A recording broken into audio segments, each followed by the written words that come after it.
설 명절 잘 보내고 오셨습니까? 네, 가족들과 귀한 시간 보낸 줄 믿습니다. 네. 지난주에는 지도자가 갖출 덕목이라는 제목으로 섬김의 리더십, 왕이 된 자는 군림하는 자가 아니라 섬기는 자다라는 내용으로 말씀을 살펴보았습니다. 이스라엘의 지도자의 위치, 그 위치에는 세 가지 리더십이 있습니다. 자, 지난주에 왕이 있었죠? 오늘은 여기 제사장 그리고 선지자입니다. 이 왕에 대해서는 이제 살펴보았는데 이제 오늘 이 제사장과 선지자에 대해서 말씀하십니다. 그래서 제목을 주의 덕을 선포하는 제사장, 주의 말씀을 전하는 선지자 이렇게 잡았고 이 말씀으로 함께 은혜를 받고자 합니다. 모세는 이 사람들이 하나님을 섬기는 자들이고 또 하나님께서 특별히 따로 딱 세워서 이렇게 세워놓은 분이다라는 것을 알아야 한다고 강조합니다. 그렇기 때문에 이제 이 사람들은 하나님이 보낸 그 목적에 충실해야 합니다. 또 하나님의 그 뜻을 이루는 삶을 살아야 합니다. 18장 1절부터 8절까지는 두 부분으로 나눠집니다. 그러니까 이 18장이 두 부분으로 나눠지는데 크게 1절부터 8절, 그 다음에 9절부터 마지막 절까지. 물론 이제 가운데 이교적인 거짓 선지자들 얘기가 나오지만 통틀어서 선지자에 대한 말씀입니다. 1절 보겠습니다. 레위 사람 제사장과 레위의 온 지파는 이스라엘 중에 분깃도 없고 기업도 없을지니 그들은 여호와의 화제물과 그 기업을 먹을 것이라. 그들이 그들의 형제 중에서 기업을 가지지 않을 것은 여호와께서 그들의 기업이 되심이니 그들에게 말씀하심 같으니라. 이 1, 2절은 특별히 레위 지파에서 세워진 제사장 그리고 그들을 도와서 제사장을 도와서 하나님을 섬기는 레위인들, 이 사람들이 어떤 기업을 갖고 있는지, 기업이라고 그러면 우리는 오해를 합니다. 이런 우리 네오아인 같은 기업인지 그런 기업이 아니죠. 유산이라고 이해하시면 됩니다. 유산, 재산, 세습하는 재산. 그것이 무엇인가를 말씀을 해주십니다. 가나안 정복이 이루어진 다음에 이렇게 12지파들이 다 땅을 분배받습니다. 그것을 기업을 분배받았다라고 합니다. 근데 이 12지파 분배받을 때 분배 안 받는 지파가 있죠? 레위 지파. 이들에게는 어떠한 땅도 주어지지 않습니다. 농사 지을 땅이 주어지지 않습니다.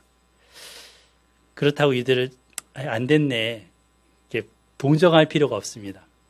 왜요? 여기 보시면 하나님 더 소중한 기업을 그들이 갖고 있기 때문입니다. 하나님이 그들의 기업이다 하시는 거죠. 대대로 하나님을 물려줍니다. 자손 대대로. 엄청나지 않습니까? 하나님을 소유하고 있는 거예요. 그리고 그들도 하나님의 소유된 백성입니다. 하나님의 것이 되어서 하나님의 특별한 돌보심을 받습니다. 여기서 보면은 그 1절 마지막에 여호와의 화제물과 라고 그랬죠. 이 화제물을 먹을 것이다. 이 화제물이라는 거는 불로 태우는 제사. 불로 다 태우지 않죠. 일부만 태우고 일부는 남겨서 이들에게 돌아갑니다. 그래서 하나님의 전에서 하나님을 섬기면서 하나님께로부터 오는 그 먹을 거, 음식을 받아서 먹는 특권이 있습니다. 그러니까 하나님과 가까이 하는 특권이 이들에게 주어집니다. 하나님께서는 이 제사장들과 그리고 레위인들에게 백성들로 하여금 이제 생활에 필요한 것들을 받도록 그리고 그 백성들이 그들에게 주도록 지시를 하십니다. 우리 3절 4절 읽어볼까요? 3절 4절 시작. 제사장이 백성에게서 받을 몫은 이러하니 곧 그 드리는 제물의 소나 양이나 그 앞다리와 두 볼과 위라 이것을 제사장에게 줄 것이요 또 내가 처음 거둔 곡식과 포도주와 기름과 내가 처음 깎은 양털을 내게 그에 줄 것이니. 네. 성경을 읽으면요, 성경이 두루뭉실하게 써 있지가 않습니다. 아주 디테일하게, 세밀하게 이런 것까지 써 있는 거예요. 그런 걸 보면서 놀라기도 하죠. 하나님의 성전에서 이제 아침 저녁으로 제사를 드리면서 절기 때마다 제사를 이들이 드렸는데요. 그 백성들이 드린 제물에서 일부를 떼서 제사장의 몫으로 주었습니다. 여기에 그 드린 그 가축의 이제 앞다리, 다리가 4개죠. 2개 다리는 빼고 앞에 2다리. 그 다음에 볼태기 살이 좀 있을까요? 네. 그리고 위가 보통은 이제 4개, 소 같은 건 4개가 있잖아요. 그 위. 이런 것들을 제사장과 레위인들의 몫을, 제사장의 몫이다. 라고 합니다. 제사장의 몫이다. 그러니까 이 부위들은 음식물로서 괜찮은 거라는 거죠. 고급 부위라는 거죠. 이런 음식의 육식뿐만 아니라 또 뭐가 주어진다고 했습니까? 4절에 보면 처음 거둔 곡식, 가장 소중한 거잖아요. 첫 곡식이니까. 거기다가 포도주, 기름, 또 양털, 그것도 처음 깎은 양털, 가장 먼저 우선적으로 이들에게 돌아가게 합니다. 양털로 옷도 해 입을 수 있겠죠. 추울 때는. 자, 5절 보면 이는 네 하나님 여호와께서 네 모든 지파 중에서 그를 택하여 내시고 그와 그의 자손에게 항상 여호와 이름으로 서서 섬기게 하셨음이니라. 하나님이 이들을 딱 택해서 그리고 제사장과 그 제사장 자손들로 하여금 여호와의 이름으로 서서 섬기게 하셨다. 그 때문이다 하십니다. 우리 앞서서 10장 8절이 말씀이 있는데요. 10장 8절에도 이런 말씀이 나옵니다. 그때 여호와께서 레위 지파를 구별하여 여호와의 언약궤를 매게 하며 여호와 앞에서 서서 그를 섬기며 또 여호와의 이름으로 축복하게 하였으니 그 일은 오늘까지 이르느니라. 그러니까 이들이 없어서는 안 될 위치에 있는 것이고 그 위치에서 자기 역할을 하게 합니다. 보통 이제 한 나라에서나 또는 뭐 서울시 같은 데서 시장님이 딱 발탁을 한다거나 대통령이 딱 발탁을 해서 임명을 해도 굉장히 영광스러운 거 아닙니까? 하물며 이 온 우주의 통치자가 되시고 왕 되신 하나님이 딱 택해서 불러 세웠다는 거예요.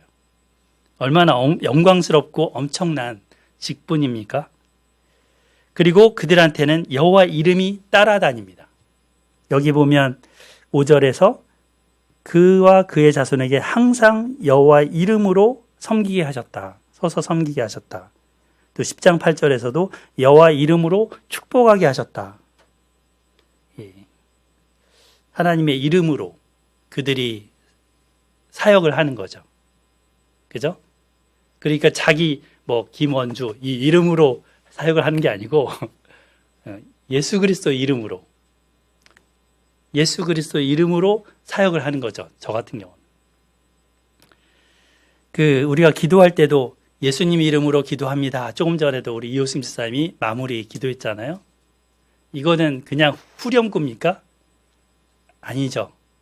이 통틀어서 주님 이름으로 받아주세요. 예수님 이름으로 받아주세요. 예수님을 앞장 세우는 거죠. 예수님 때문에 그 기도에 응답해 주세요 하는 거죠. 우리를 부를 때도 그리스도인이라고 합니다. 기독교인, 그리스도인. 우리는 이제 사람인데 그리스도와 붙어 있어요. 그래서 저 사람을 보면 그리스도가 생각나는 거죠. 그래서 예수 그리스도 이름으로 우리는 살아가는 것입니다. 그래서 그런 것처럼 이 제사장 이들도 여호와 하나님의 이름으로 섬기고 여호와 하나님의 이름으로 축복하고 여호와 하나님의 이름으로 일할 때도 주님이 일하시는 것처럼 주님의 섬기는 것처럼 섬기는 거죠. 근데 여기서 하나를 이제 좀 생각해 볼 게 있는데요. 서서 섬긴다 하는 말씀합니다. 5절에 보면 서서 섬기게 하셨음이니라. 거기 한번 밑줄을 그어보세요. 서서 섬긴다. 저도 지금 서서 섬깁니다. 여러분은 앉아있지만. 예. 근데 그 옛날 이스라엘 백성들 성소에는 의자가 안 보입니다. 의자가 없습니다. 제사장들은 항상 서서 섬깁니다. 앞에 이 그림을 보시면 다 서서 섬깁니다. 그죠? 그래서 히브리서 기자는 이것을 두고 구약의 제사장과 신약 때의 예수님을 비교해서 말을 합니다. 우리 이 히브리서 10장 요 말씀이 여기 화면상에 있는데 제사장마다 매일 어떻게 한다고요? 서서 섬긴다. 그래서 자주 같은 제사를 드리는데 이 제사는 언제나 죄를 없게 하지 못하거니와 별로 효과가 없다는 얘기처럼 들리죠. 네. 하나님이 그렇게 간주해 주시는 거예요. 죄를 없게 하는 것처럼 간주를 해 주시는 거지 그게 실제적으로 죄를 깨끗하게 씻어주는 능력이 있다는 건 아니라는 거죠. 장차 올 메시아 예수 그리스도를 통해 그 피값으로 모든 예수님 오기 전과 온 후의 모든 인류의 죄를 다 씻으십니다. 그런데 이때는 그렇게 간과해 주시는 거죠. 그렇게 여겨주시는 거죠. 여하튼 영광스러운 직분이지만 이들은 의자에 앉지 못한 채 매일 서서 예배와 제물 드리는 일을 했습니다. 그리고 같은 제사를 반복해서 드리는데 쉼이 없는 거죠. 쉼이 없는 거죠. 안식일에도 이들은 성소에서 일을 하죠. 12절을 보면 그러나 그리스도는 어떠하셨다고요? 오직 그리스도는 죄를 위하여 한 영원한 제사를 드리시고 하나님 우편에 앉으사. 제가 여기 빨간 글씨로 대비를 해놓은 거예요. 그래서 서서 섬긴다는 것과 앉으사 이게 대비가 되죠. 예수님 의자에 앉아 계십니다. 서서 계시지 않습니다. 하나님 우편에 앉으셨다라고 우리 신앙 고백합니다. 그래서 그것도 영원한 한 번의 제사, 완전히 모든 죄를 말끔하게 씻어내는 한 번의 제사를 딱 드리시고 끝내셨어요. 13절 그 후에 자기 원수들을 자기 발등상에 두게 하실 때까지 기다리시나니 이건 이제 최후 심판 때까지 기다리신다는 거죠. 지금이 그런 시기입니다. 그가 거룩하게 된 자들을 한 번의 제사로 영원히 온전하게 하셨느니라. 그러므로 오늘날은 더 이상 제사장이 필요가 없는 것이죠. 오늘날은 동물 제사가 필요가 없는 것입니다. 근데 지금 사마리아 같은 지역에 가면 실제로 양을 잡고 하는 그리심산 제사가 아직도 이루어진다고 하고 있고 유대인들은 동물 제사를 또 만들기 위해서 제3성전을 생각한다고 하잖아요. 다 소용없는 일입니다, 사실. 예수님이 한 번의 영원한 제사를 하셨기 때문입니다. 또 명절마다 뭐 설날이나 명절 안 믿는 가정에서는 조상 제사를 하죠. 다 쓸데없는 것입니다. 더 이상의 제사가 필요가 없습니다. 제사장이 필요가 없습니다. 자, 그런데 이견이 있습니다. 베드로가 우리를 제사장이라고 하잖아요. 그죠? 9절 그러나 너희는 택하신 족속이요 왕 같은 제사장들이요 이렇게 말씀하시잖아요. 거룩한 나라와 그의 소유된 백성이니 이는 너희를 어두운 데서 불러내어 그의 기이한 볕에 들어가게 하시니 아름다운 덕을 선포하게 하려 하심이라. 그러니까 구약의 동물 제사를 드렸던 제사장은 이제 더 이상 필요가 없지만 어떻다는 거예요? 그분이 하신 아름다운 덕을 선전하는, 선포하는 제사장은 오늘날 우리라는 것입니다. 하나님과 사람 사이를 중매해주는 역할은 예수님이 중보자로 온전한 예수님이 한 분뿐인 중보자이시죠. 그런데 그 예수님을 소개하고 또 사람들을 전도해서 주님께로 이끄는 역할을 하는 사람들은 필요한 것입니다. 하나님과 화목하게 하는 역할을 해야 하는 것이죠. 여기 그의 기이한 빛에 들어가게 하신 자라고 했습니다. 여러분은 예수님의 기이한 빛에 들어와 있습니까? 아직 어두운 데 자리 잡고 앉아 계십니까? 그렇다면 주님의 부르심에 응답하시기 바랍니다. 주님을 만나기 전에는 정말 바쁘게 사는 것 같아요. 매일매일 뭐가 바쁜지 아침 일어나서 이 베개머리에 머리를 대기 전까지 뭔가 바쁘게 분주하게 삽니다. 근데 아무것도 잡히지 않는 상태. 창세기 1장에 의하면 혼돈하고 공허한 상태입니다. 질서가 없는 무질서하고 생명이 없는 상태입니다. 근데 그의 기이한 빛에 들어가게 하시면 창세기의 그 1장에 하나님이 태초에 빛이 있으라 하신 하나님이 예수님의 그 빛을 비추어 주시면 그 빛이 내 마음에 확 들어와서 내 삶에 들어오시면 달라집니다. 사는 목적도 알겠고 왜 사는지 그 의미도 알겠고 매일매일 뭐 별로 한 거 없어도 감사하고 누림이 있습니다. 기쁨이 있고 평안이 있습니다. 그래서 이 예수님의 빛은 사람들에게 생명을 주는 빛이라고 합니다. 그 안에 생명이 있었으니 이 생명은 사람들에게 빛이라. 이 주님의 빛에 들어오신 분들도 이 예수님의 빛을 충분히 누리시기를 바랍니다. 아멘. 조금만 누리시지 말고 풍성하게 누리시기를 바랍니다. 그 넓이와 깊이와 높이의 어떠함을 다 알게 되기를. 바울 사도의 고백이죠. 그 기도죠. 교회 공동체를 통해서 또 성경을 통해서 이 주님의 예수님의 어떠하심을 우리가 경험합니다. 그래서 우리가 만나는 이들한테 주님의 덕을 선포하고 선전하는 왕 같은 제사장의 역할을 하기를 소망합니다. 주님의 선전부장들인 거죠. 이렇게 보니까 물건 하나를 팔려고 해도 그 물건에 대해서 열심히 배우고 알고 이 물건의 우수성, 이 다른 물건과 얼마나 더 비교했을 때 얼마나 더 좋은지 이거를 공부를 합니다. 그리고 이거를 막 이제 알립니다. 알릴 때는 이 물건의 부족한 부분은 최대한 가립니다. 어떻게든지 소비자가 그 물건에 혹해서 구매하지 않으면 손해보는 느낌이 되도록. 사실은 이 사람 얘기를 듣기 전까지는 별로 손해 감정이 없었는데 하도 선전을 잘해야 되니까 내가 저거 안 사면 뭔가 손해보는 인생인 것처럼 여기게 만듭니다. 이미 물건을 갖고 있어도 그 선전하는 물건으로 바꿔야 될 것 같아요. 하물며 영원한 생명으로 인도하시고 세상의 어떠한 가치관들, 철학들, 그리고 종교들과 비교해봐도 결코 떨어지지 않는, 비교할 수 없는, 정말 비교할 대상이 없는 그런 분을 우리가 소개하는, 선전하는 자라면 어떠해야 하겠습니까?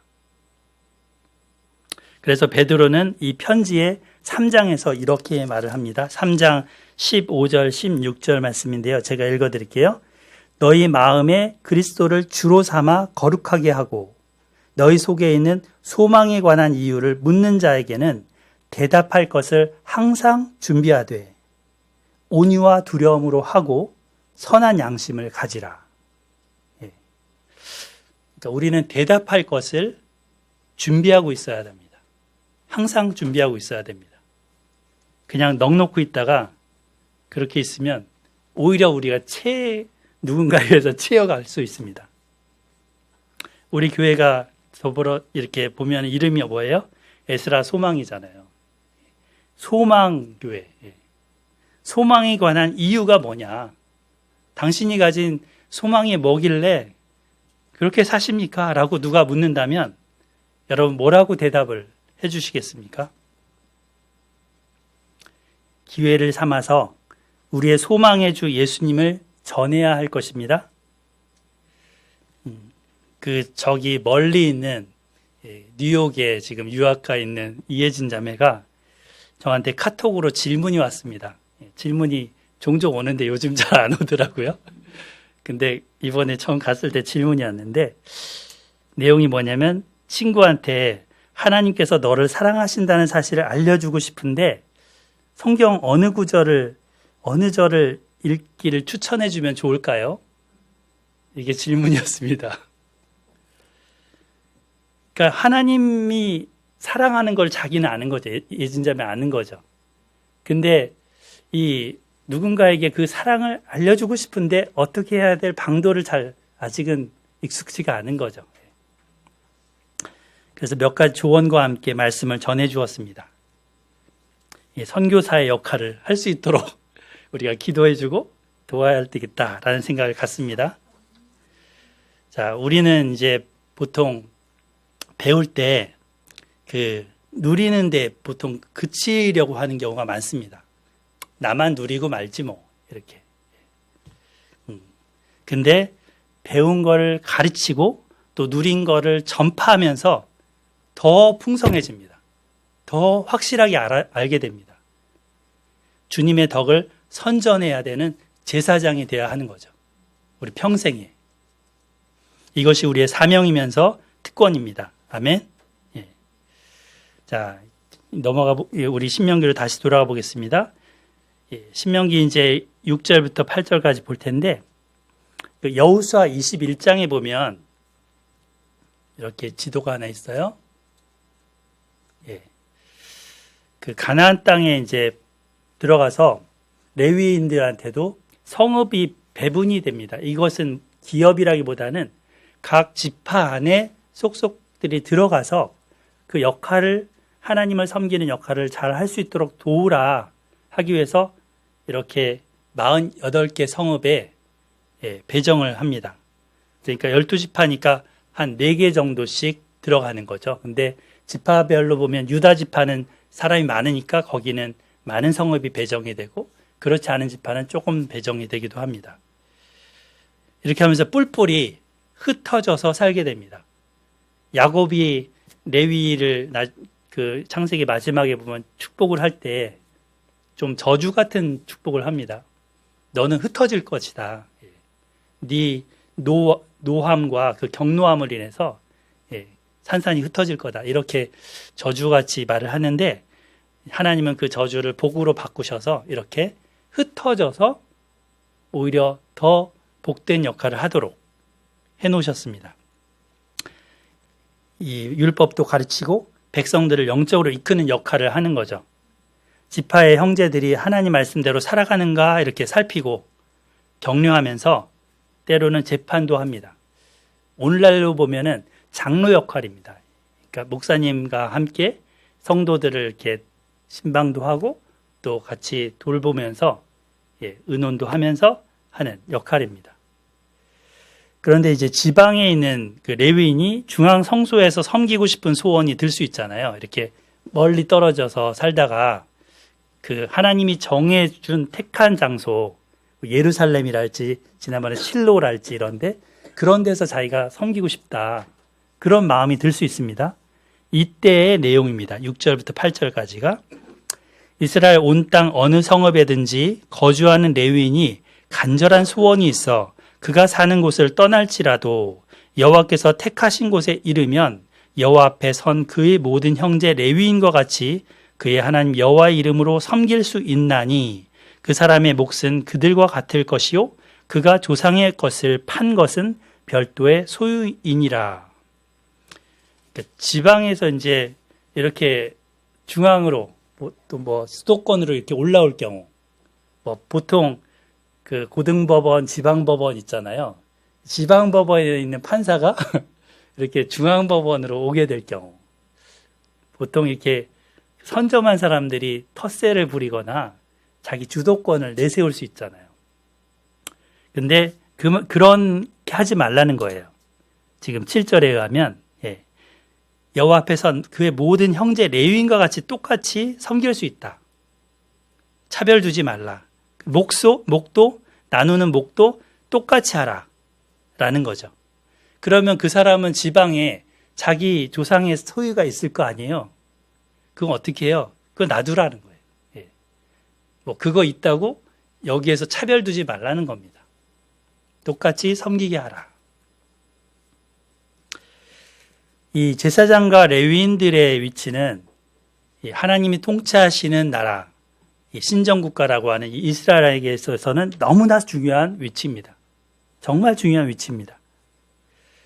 이들이 바로 서 있어야 나라가 바로 섭니다. 이들이 사역을 잘 할 수 있도록 필요한 양식을 제공을 해줘야 이들이 따로 생활비 벌기 위해서 여기저기 이렇게 방황하지 않습니다. 떠도는 레위인이 없게 되는 거죠. 근데 사사기 가면은 이게 무너지니까 떠돌아다니는 레위인들이 생기고 한 가정이 뭐 고용이 된다든지 이상한 형태의 종교 형태가 생기게 됩니다. 그래서 그렇게 하지 말도록. 오늘날은 이제 우리 모든 그리스도인들이 왕 같은 제사장이라고 앞서 말씀했죠. 그래서 우리 자신뿐 아니라 이웃을 하나님의 말씀을 잘 배우고 바르게 섬기도록 돕는 그런 역할을 해야 합니다. 그래서 하나님은 자신을 우리에게 다 주신 거죠. 다 주신 거죠. 피와 살까지 다 주신 거죠. 이거보다 더 큰 보상이 있을까요? 없습니다. 아멘. 자, 9절부터 뒷부분은 선지자직에 대한 내용입니다. 가나안 땅에서는 이제 온갖 가증한 것을 하는 그런 영적인 혼탁하고 정말 더러운 자들이 많았습니다. 그래서 하나님 뭐라고 하시는가? 우리 9절을 읽어보겠습니다. 9절 시작. 네 하나님 여호와께서 내게 주시는 땅에 들어가거든 너는 그 민족들의 가증한 행위를 본받지 말 것이니. 가나안 땅의 그 가증한 행위를 본받지 말라는 것이죠. 원문으로 이렇게 보니까 이게 본받지 말 것이다 이거를 배우지 말 것이다 이렇게 써놨더라고요. 그러니까 무슨 신령한 것처럼 여기고 익히려고 배우려고 들지 말아라. 하나님이 너무너무 싫어하는 그 가증한 행위이기 때문이라는 거죠. 인도에 보면 이제 그 힌두교가 대부분을 차지하고 있어요. 근데 이 힌두교에서는 다신론이잖아요. 그리고 굉장히 많은 주술가들이 있습니다. 그래서 이들이 이제 뭔가 그 수도승들이라고 하죠. 그래서 뭐 다리도 막 꼬고 무슨 가부좌 틀고 그리고 이제 대마초도 그거를 하면서 귀신을 불러들이는 그런 행위를 한다고 합니다. 그래서 이런 것을 하면서 몸이 막 유연하게 되면서 막 이리저리 몸을 하는 거예요. 그게 요가라는 운동으로 바뀌었습니다.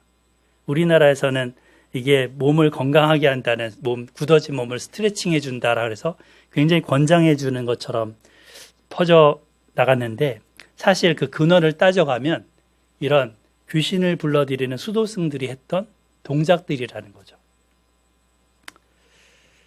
그래서 이제 요가를 뭔가 배우러 가면 음악을 틀어요. 근데 뉴에이지 음악을 틉니다. 그래서 정신을 약간 쏙 빼게 합니다. 조심해야 되는데 크리스찬들도 분별이 없어요. 조심해야 합니다. 우리나라에서도 이제 전통문화라는 그 껍데기로 포장하고 미화되는 것들이 많습니다. 그러다 보니까 이 점술이나 무속인들이 굉장히 활개를 많이 치고 있습니다. 통계에 의하면 한 100만 정도 된다고 엄청난 인구가 이 역술가, 무속인들, 무당들이라고 합니다. 운세를 위해서 돈을 쓰는 시장 규모가 한 수천억에 달한다, 매년. 그렇게까지 한다고 하니까요.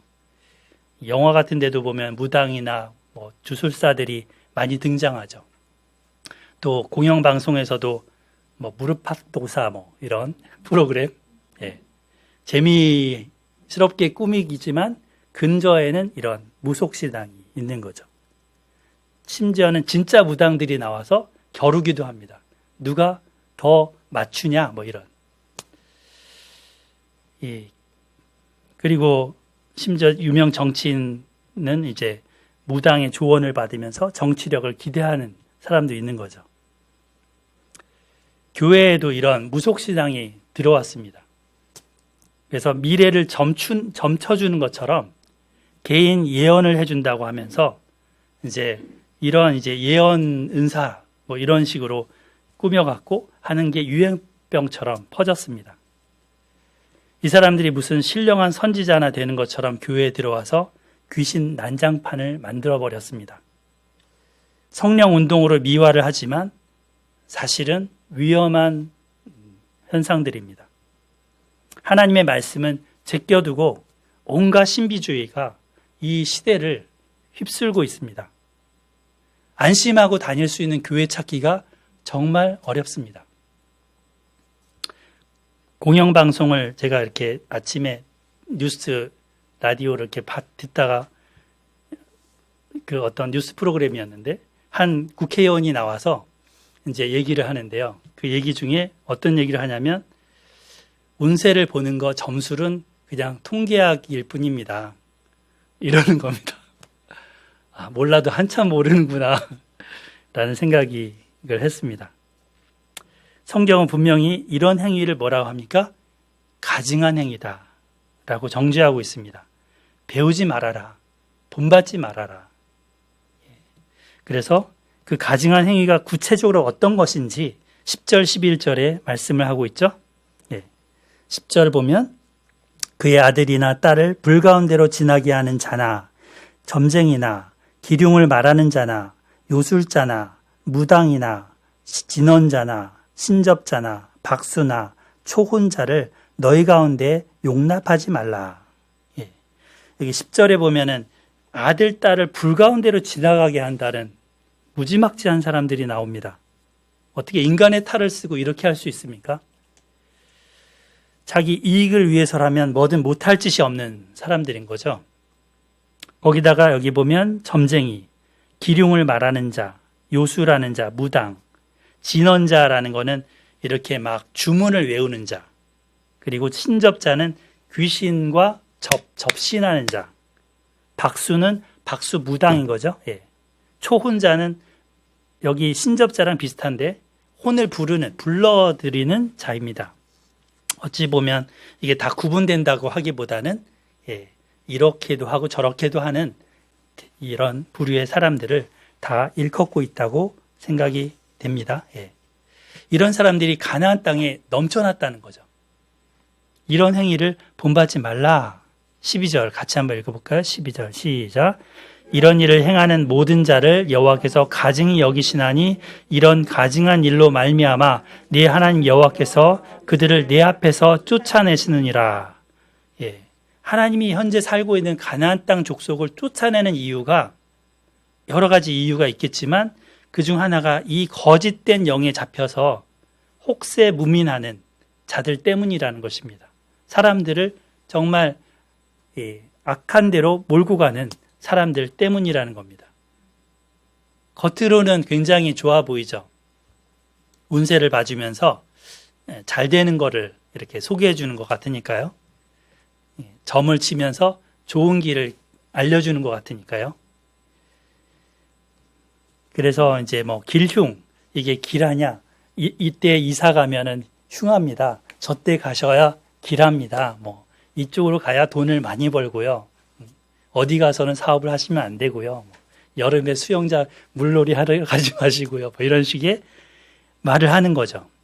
근데 결국 이 결론은 어디로 가는 거냐면 이 결론이 아니라 이 중심에는 하나님을 믿지 못하게 하는 것이 있습니다. 하나님을 믿지 않겠다는 겁니다. 자신의 운명을 여기에 맡기고 그 사람이 한 말에 묶여서 거기에 매여서 살게 하는 것입니다. 하나님의 말씀에 매여서 사는 게 아니고 이 악한 영의 가르침에 매여서 그 사람이 평생을 종노릇하며 살게 합니다. 그리고 악한 귀신의 통로가 되게 하고 이용만 받게 되는 것입니다. 이런 무당에는 이제 여러 종류가 있죠. 실제로 귀신이 그 몸에 들어와서 그 귀신의 가르친 대로 말하는 자가 있고요.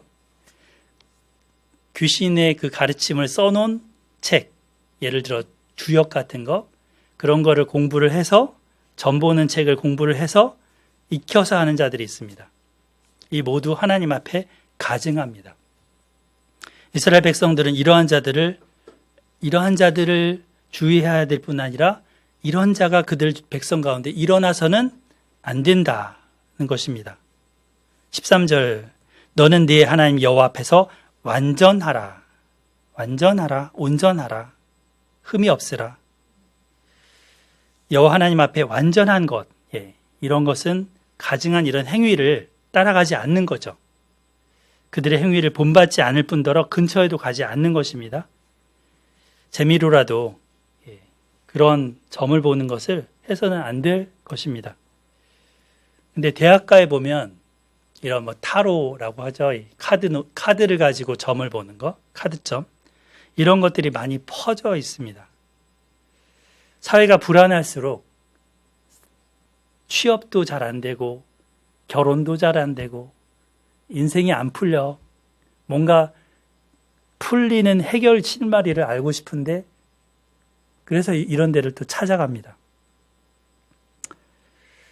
바른 가치관을 따르는 것이 아니라 갑작스러운 횡재를 원한다든지 미래에 대한 불안과 두려움을 누그러뜨리고 싶은 그 욕망, 그 욕구를 채워주는 곳이 이런 곳이기 때문입니다. 그러나 하나님은 하나님의 형상을 가진 우리가 이런 것에 매여 살기를 원하지 않습니다. 우리 14절 같이 한번 보면 네가 쫓아낼 이 민족들은 기륭을 말하는 자나 점쟁이의 말을 듣거니와 네게는 네 하나님 여호와께서 이런 일을 용납하지 아니하시느니라. 쫓아낼 그 민족들은 분별력이 없죠. 기준점이 없죠. 하나님도 모르고 율법도 모르고 하나님의 말씀도 모르니까 그런 것에 따라갑니다. 그러나 너한테는 하나님이 용납지 않는다. 너희는 알지 않냐? 너희는 들어서 알지 않냐?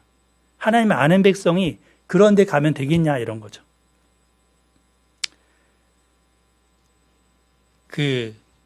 저는 이제 어렸을 때 집에서 부모님이 할아버지부터 제사를 지내서 이제 그런 문화 속에 자라갔고 이 초혼하는 그게 굉장히 자연스러웠습니다.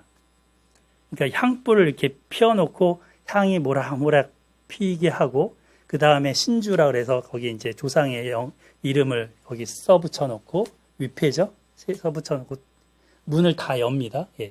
그리고 빨랫줄에 옷가지라도 있으면 다 걷고 문을 열어놓죠. 초혼. 그리고 이제 제사를 드리고 이제 음식을 드린 다음에 잠시 나옵니다. 오신 영이 거기서 잘 드시도록. 이 초혼하는 행위가 굉장히 한국 문화에서는 익숙해 있습니다. 근데 하나님이 여기서 보면 싫어하는 행위라 하십니다. 점쟁이나 기륭을 말하는 자나 요술하는 자나 무당이나 진언자나 신접자나 박수나 초혼자들, 이 사람들도 영적인 파워가 있습니다. 하지만 그 결과는 열이라면 하나를 주고 9를 뺏어가는 그런 꼴이 됩니다.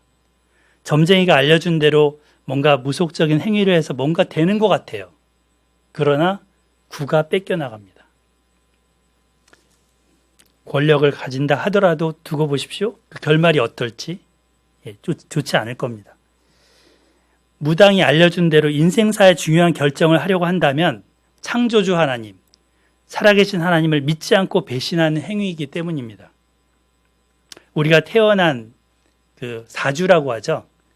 연, 월, 일, 시.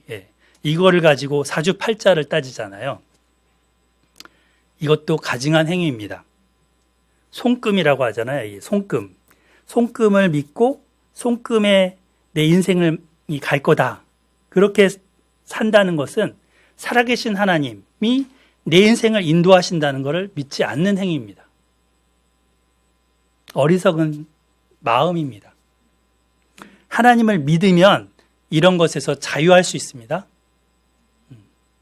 손금이 뭐 어떠면 어떻겠어요. 죽으면 죽으리로다. 예, 살아도 주를 위하여, 죽어도 주를 위하여 주의 것이니, 예, 사나 죽으나 우리가 주의 것이로다. 요한일서 5장 18절에 따르면 하나님의 자녀를 악한 자가 만지지도 못한다고 했습니다. 앞날에 대한 두려움 떨쳐버리시기 바랍니다. 악한 영에게 마음을 조금도 내주지 마십시오. 영적인 싸움을 하시기 바랍니다. 이 땅에 이런 거짓된 것들이 청년들의 마음, 우리 또 중년들의 마음, 이렇게 파고들고 있는데 기도해야 되겠습니다. 싸워야 되겠습니다. 젊은 세대부터 바른 가치관, 정직한 자세로 분별하고 살아가도록 해야 될 것입니다. 이게 다 이 사람들이 노리는 건 요행이죠. 운이죠. 대박이죠. 그러나 정직하게 살면서 정직하게 하나님이 주시는 것에 만족하며 살아야 됩니다.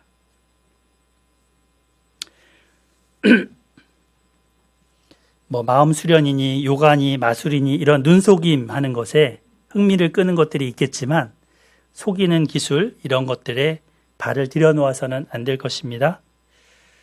하나님께서 이스라엘 땅에 이제 하나님 말씀을 전달할 사람을 이제 일으키십니다. 15절부터 보겠는데요. 15절 모세가 이제 말씀합니다. 네 하나님 여호와께서 너희 가운데 네 형제 중에서 너를 위하여 나와 같은 선지자 하나를 일으키시리니 너희는 그의 말을 들을지니라. 15절 모세와 같은 선지자를 일으키겠다는 거죠. 지금 120세잖아요. 마지막 유언적인 설교를 지금 신명기로 하고 있잖아요. 조금 있으면 자기가 눈 감을 걸 알고 있습니다. 근데 자기가 가도 하나님이 자기 같은 사람을 두실 거다, 보내실 거다라는 믿음이 있습니다. 나와 같은 선지자를 일으켜 주실 거야. 왜냐하면 이 백성은 하나님의 백성이니까, 내 백성이 아니라. 그러니까 너희는 그분이 오시면 그분의 말을 잘 들어. 이렇게 요청하는 거죠. 선지자가 왜 필요할까요? 그 필요한 이유는 16절부터 18절입니다. 이제 과거 호렙산이라고 여기 나와 있는데 시내산이죠. 시내산에서 십계명을 받을 때 백성들이 막 그 천둥과 우레와 번개 속에 캄캄한 흑암 중에 하나님의 말씀이 들려주는데 너무 두려운 거예요. 직접 들었어요. 그 십계명을 직접 백성들이 거기 모인 60만 3,550명 남자만 또 다 되겠죠? 다 들었어요. 근데 너무 두려운 거예요. 직접 들으니까. 모세님, 우리 직통계시 원치 않아요. 직통계시 두려워요. 모세님이 들으시고 우리에게 들려주세요. 이렇게 요청했죠. 하나님이 그 말씀 듣고 그래, 그들의 말이 맞아 하시면서 이제 말씀하셨습니다. 지금 15절 말씀을 하나님이 하셨던 거죠. 하나님이 하셨던 걸 모세가 15절에 얘기했던 거죠. 18절에 나오죠. 같이 읽어보겠습니다. 시작. 내가 그들의 형제 중에서 너와 같은 선자 하나를 그를 위하여 일으키고 내 말을 그 입에 두리니 내가 그에게 명령한 것을 그가 무리에게 다 말하리라. 예, 아멘. 여기 15절에도 나와 같은 선자 하나에 밑줄 한번 그어보시고 18절에도 너와 같은 선자 하나에도 밑줄 한번 그어보세요. 예. 같은 구절이죠. 백성들이 직접 하나님 말씀을 들을 수 없으니까 하나님이 어떤 사람을 직접 택하셔서 이 사람한테 말씀을 하십니다. 그러면 그 사람은 그 말씀을 전달해 주는 거죠. 그리고 주신 그 율법의 말씀을 따라가야 될 백성들이 주로 어떤 때에 이 사람들이 말을 하냐면 어긋난 길로 갈 때, 잘못 갈 때, 부모님이 자녀한테 잔소리 항상 하는 거 아니에요. 잘못하면 이렇게 하라 이렇게 타이르다가 또 세게 얘기하다가 책망하다가 회초리 들다가 이러잖아요. 예. 그런 식으로 하나님이 선지자를 보내셨습니다. 이 선지자는 백성들한테도 말을 하지만 왕한테도 말을 합니다. 제사장한테도 말을 합니다. 그러니까 어찌 보면 이스라엘 이 지도력 가운데서 제일 파워가 센 위치가 선지자인 거죠. 예. 하나님의 말씀을 전파하기 때문에. 이 선지자들은 세습직이 아닙니다. 백성들에 의한 선출직도 아닙니다. 오로지 하나님의 일방적인 임명직입니다. 모세와 같은 선지자 하나를 백성들을 위해서 그래서 일으키시고 그 하나님의 말씀을 대언해서 하나님 말을 그 입에 주고 전하게 하십니다. 그러므로 선지자는 자기가 지어낸 말을 하는 자가 아니라 하나님의 말씀을 들은 대로 전하는 자인 것입니다. 선지자는 하나님이 보내신 사자, 그러니까 메신저입니다. 하나님의 말을 하는 자고 하나님이 그래서 함께하는 자입니다. 그의 말을 만약에 듣지 않으면 하나님을 거스리는 자가 될 것입니다. 그 선지자를 대적하면 하나님을 대적하는 꼴이 될 것입니다. 그러므로 보내신 선지자의 말을 듣지 않으면 어떻게 된다고요? 모세가 하나님이 직접 말씀하셨죠. 19절 누구든지 내 이름을 전하는 내 말을 듣지 아니하는 자는 내게 벌을 받을 것이요. 큰 벌을 받는다. 그걸 이제 직통계시라고 하죠. 직통계시. 직접 듣는 하나님의 음성을 직접 듣는 계시. 구약시대 때는 이 직통계시의 시기였습니다. 선지자가 직접 하나님과 대화하면서 들은 계시를 전한 시기입니다. 그렇다고 그 직통계시가 이전에 하나님이 말씀하셨던 것과 다른 걸까요? 모세 때 하나님이 주신 말씀과 선지자에게 주신 말씀이 다른 걸까요? 아닙니다. 말씀하시는 하나님은 어제나 오늘이나 영원토록 동일하신 분이십니다. 그래서 앞서 모세를 비롯한 종들한테 하셨던 그것을 당시 정황에 맞춰서 말씀하십니다. 그래서 선지자도 모세 오경과 다른 말을 하는 게 아닙니다. 하나님이 이미 주신 말씀대로 살지 않는 것에 대해서 말씀을 하고 말씀대로 살아가는 것에 대해서 격려하고 위로합니다. 20절 만일 어떤 선지자가 내가 전하라고 명령하지 아니한 말을 제 마음대로 내 이름으로 전하든지 다른 신들의 이름으로 말하면 그 선지자는 죽임을 당하리라 하셨느니라. 여기 제 마음대로의 빛으로 한번 거보세요. 제 마음대로. 그러니까 진짜 선지자가 있으면 거짓 선지자도 있는 거잖아요. 예. 제 마음대로 하나님의 이름으로 전한다 했는데 이게 거만하게 말한다라고도 해석이 되고요.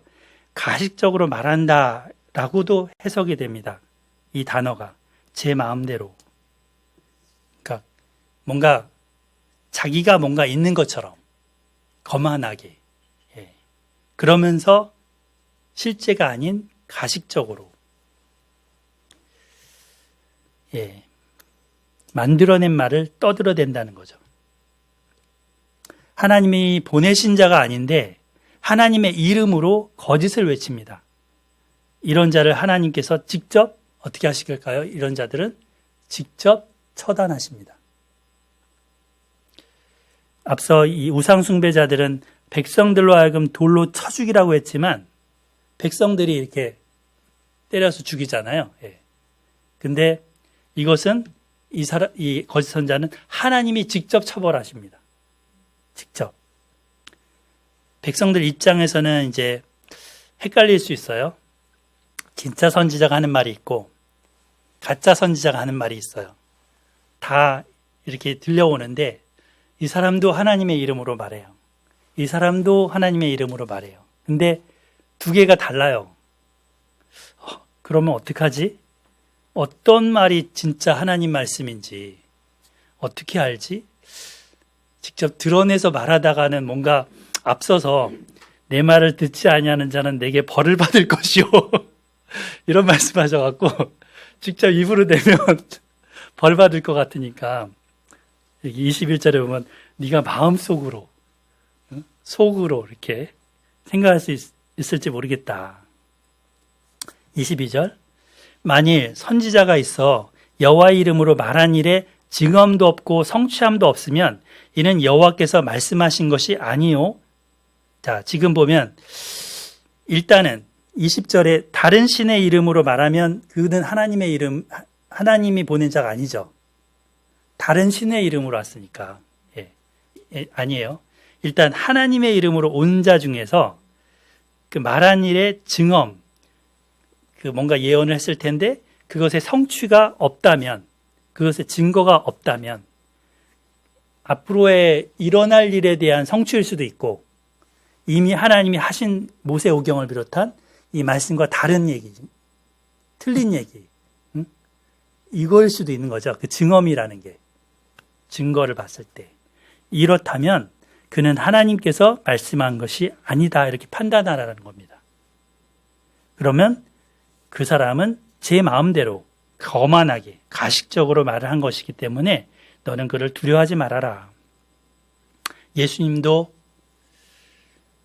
양의 탈을 쓰고 오는 이리가 있다.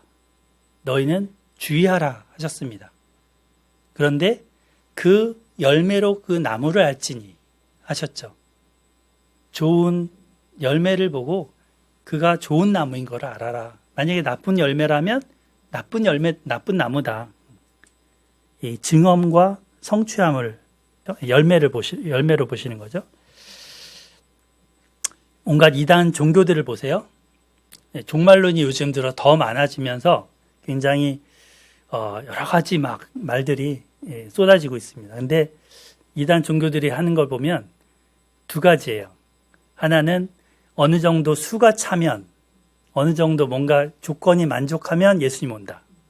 두 번째, 어느 때가 되면 온다. 근데 때가 되면 온다고 했던 애들은 이게 그 시기가 딱 됐는데 안 오셨어. 그러면 발을 뺍니다. 그리고 뭔가 이유를 대요. 그러면서 또 다른 시기를 또 내세웁니다. 이런 식으로. 근데 또 수가 차면 어떤 이런 거 조건을 냈던 애들도 그 수가 됐어요. 그러면 또 다른 이유를 댑니다. 이 중에 불순자들이 있어갖고 이 수가 안 맞았어. 뭐 이런 식으로. 이 증언도 없고 성참도 없으면 하나님 보내신 자가 아닌 거죠. 그래서 나와야 될 텐데 거기 빠진 자들은 계속 속습니다. 오늘날도 온갖 매스컴을 통해서 이 앞날을 점보는 것들이 참 점치는 것들이 많습니다. 소위 미래학자 뭐 이런 사람들도 과거 예언자들 행세를 합니다. 설교 강단에서 하나님의 이름으로 하나님의 말씀을 외친다는 자들이 있는데 하나님의 말씀이 아닌지 또 하나님의 말씀인지 우리는 분별해야 됩니다. 아멘 하세요. 아무나 아멘 하면 안 됩니다. 분별하고 아멘 해야 됩니다. 그렇죠? 네. 분별하고 아멘 하셔야 됩니다. 무조건 아멘 하세요. 그래서 아멘 하다가는 그냥 이상한 데 끌려갈 수 있습니다. 내 영혼이 달린 문제입니다. 말씀을 마무리 짓겠습니다. 이 15절에서 또 18절에서 모세가 말했던 그 한 선지자, 이 한 선지자에 대해서 물론 선지자직 하나라고 해석할 수 있습니다. 근데 신약 성경은 또 달리 이 부분을 해석하고 있습니다. 신구약 중간기에 모세가 말한 그 선지자가 올 거라는 기대감이 컸습니다. 그 선지자가 오시면 우리에게 새로운 날이 열릴 거야. 그 선지자가 언제 오시나? 오셔야 될 텐데. 세례요한이 나타나니까 예루살렘에서 이 사람들을 보냈습니다. 세리요한한테. 당신이 엘리야요? 아닌데요. 그 선지자요? 모세가 말한 그 선지자요? 아닌데요. 그럼 누군데요? 우리한테 보낸 사람들한테 말하게 그 좀 거리라도 주시오. 나는 소리일 뿐이요. 광야에서 외치는 자의 소리일 뿐이요. 나는 한 번 울리고 소리가 한 번 울렸다가 사라지듯이 사라질 자요. 그러나 내가 외치는 그 소리의 그 인물, 그분이 내 뒤에 오실 것이요. 이렇게 말을 하죠. 그리고 사도행전 3장에 가면 사도 베드로가 성령을 받고 오순절날 모인 군중들 앞에서 이 예수님을 전합니다. 예수님을 전할 때 이 본문, 지금 신명기 18장 15절과 19절 말씀을 직접 인용하면서 예수님을 전합니다. 모세뿐 아니라 모든 선지자들이 예수님을 보내주실 것이를 가리켜 말했다라고 합니다. 곧 한 선지자는 누구라는 거예요? 예수 그리스도라는 거죠. 예수님, 그분은 하나님의 말씀을 가지고 오셨습니다. 요한복음에 보면 내가 한 말은 내가 자의로 말하는 게 아니고 나의 아버지께서 하신 말을 전할 뿐이고 아버지께서 명령하신 것을 전하는 것이다 라고 하셨죠. 곧 선지자가 하는 말을, 하는 직임을 그대로 얘기를 했습니다. 예수님은 지난주에 말씀드린 바와 같이 다윗과 같은 진정한 왕이시면서 하나님의 말씀을 바르게 전달해 주시는 참 선지자이십니다. 앞서 우리 오늘 본문 맨 앞에 부분에서는 앉아 계신 제사장이신 거죠. 왕이면서 선지자면서 제사장인 세 가지 직임을 다 가지신 그분이 누구라고요? 예수 그리스도이십니다. 그러므로 우리는 그분의 말씀을 들어야 합니다. 예수님의 말씀을 듣지 않으면 멸망만이 남아있을 뿐입니다. 선지자들을 보내다가 마지막으로 아들을 최후 선지자로 보내셨습니다. 누구의 말을 들으시면서 사시겠습니까? 세상에서 우리를 미혹하는 자들이 참 많습니다. 물건을 파는데 가짜 물건을 팔아대면서 온갖 나쁜 거는 다 숨어 있는 거를 가리고 이렇게 내미는 자들이 참 많습니다. 그러나 정말 진실한 걸 우리는 다 갖고 있잖아요. 그 예수님을 우리에게 다 주셨지 않습니까? 예수님 말씀 안에 늘 거하시면서 하나님께로부터 오신 그분의 안내를 받는 우리 모두가 되기를 기도합니다. 또한 예수님의 빛 가운데 있으면서 소망에 관한 이유가 뭐예요? 이렇게 물을 때 이거예요 라고 대답할 수 있는 준비된 자들이 될 수 있기를 소망합니다. 그래서 제사장적인 삶을 살아갑시다. 아멘. 네, 기도하고 마치겠습니다. 우리 15절 말씀 읽고 기도하겠습니다. 15절 시작. 네 하나님 여호와께서 너희 가운데 내 형제 중에서 너를 위하여 나와 같은 선자 하나를 일으키시리니 너희는 그의 말을 들을지니라. 아멘. 하나님 아버지, 한 번의 영원한 제사를 드리고 하나님 보좌 우편에 앉아 계신 예수님을 인해 감사를 드립니다. 그렇지 않았다면 지금도 죄사함을 위해서 동물의 피를 흘리는 그런 안타까운 일을 해야 했을 것입니다. 우리의 허물과 죄를 단번에 자신의 몸값으로 치루시고 건져주신 것을 진심으로 감사를 드립니다. 이제 예수님의 빛 가운데 들어가 그 기이한 빛을 누리고 경험하는 삶을 살게 하여 주시옵소서. 더 이상 어둠의 세력에 끌려다니지 않게 하여 주시옵소서. 빛의 자녀로서 이 땅 가운데 소망 없는 자들이 참된 소망을 알 수 있도록 알려주는 참된 증인들 되게 하여 주시옵소서. 그래서 제사장직을 감당하기를 기도합니다. 또한 모세 이후에 수많은 선지자들을 보내셨고 하나님의 뜻을 알려주셨지만 이제 이 마지막 날 아들 예수님께서 오셔서 직접 오셔서 말씀이신 그분이 오셔서 우리 가운데 함께 하심을 감사합니다. 주님, 이 주님의 말씀을 듣고 순종하는 저희가 되겠습니다. 이 땅에 여러 가지 악한 문화들을 분별하겠습니다. 주님, 도와주시옵소서. 그리고 진리 안에 살아가게 하여 주시옵소서. 예수님의 이름으로 기도드립니다. 아멘.